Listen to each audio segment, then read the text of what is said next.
cut it. Huh? Speak loud. My name is Ike Lobichama. From where, please? From Olu where?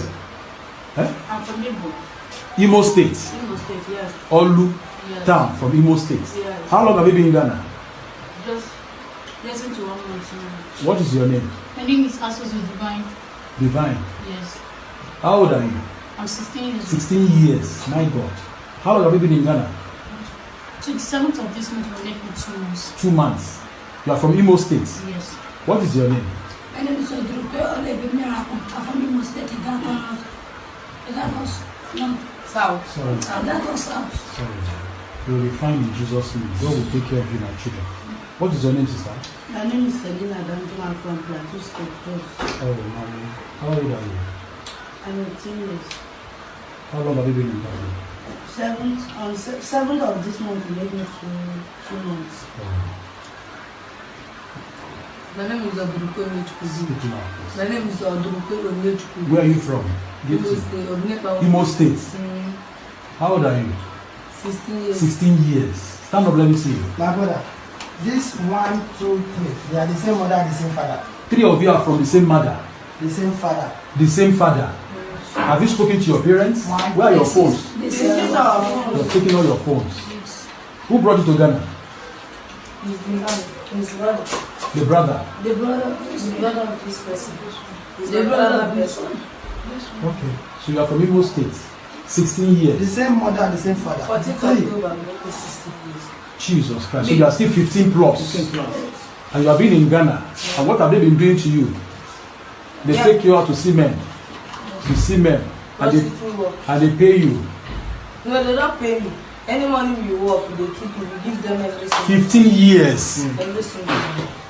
See our children in diaspora, 15 years. Out of their own wish. Children are supposed to be in school.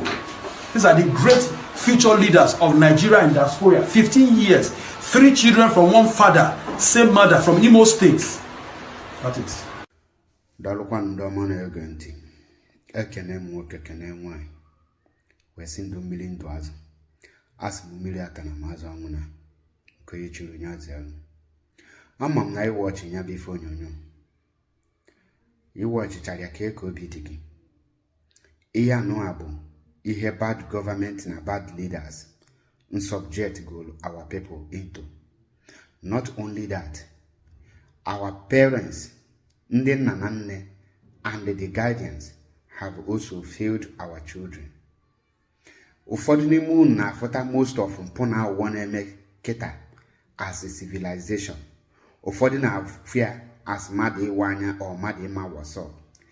Ihe anụ a bụ igbu the future of the upcoming generation.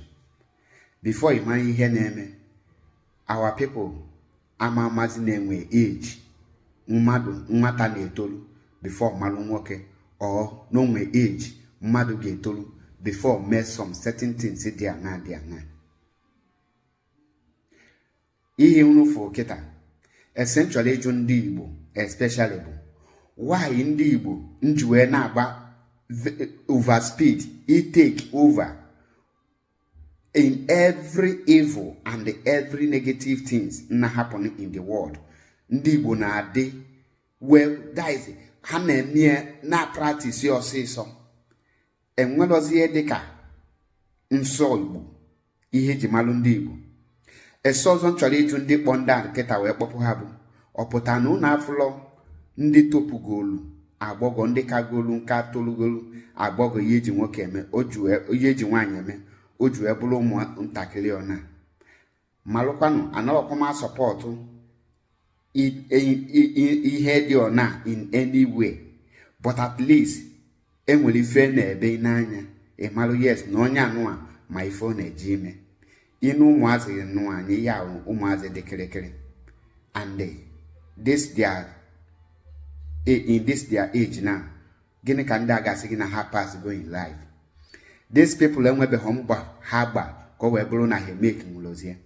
Ama yes n'obodo adịlọ mma, but ihe abụlọ dị excuse for you to engage at this tender age. You have to give a trial.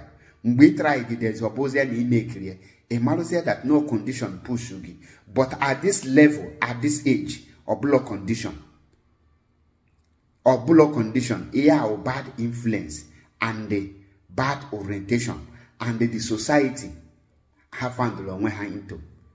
Onwelo obodo nna na ha agba akwụna mana in Western world this age ima nwetenwu ha n'ebe a na-agba akwụna ndị eke obodo na ndị nwe obodo amamia allow unless ma ndị ka ha esi dịka ịkpọpụta ndị Nigeria ha bịa mewe n'obodo a duto n'obodo esoro.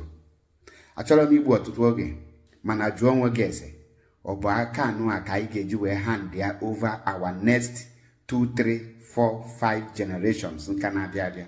Gịnị ka ha ga-awụ my hand ya over this kind of things anyị na-afụ na this our own generation?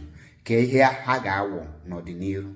Kedu dị kind generation anyị na-eme expect na this our own generation gafe na this generation ihe ha ga-present? Jụọ onwe gị this ese ma malụzi ihe na hand onwe m. Adịla m ga-ahapụ nụ here because ọ dị m mwute, ọ na-ewe m ezigbo iwe. Nya malụ niile mma. Aka m bụ nwanne unu nwoke MAP Eziokwu bụ Ndụ. Stay tuned for more videos.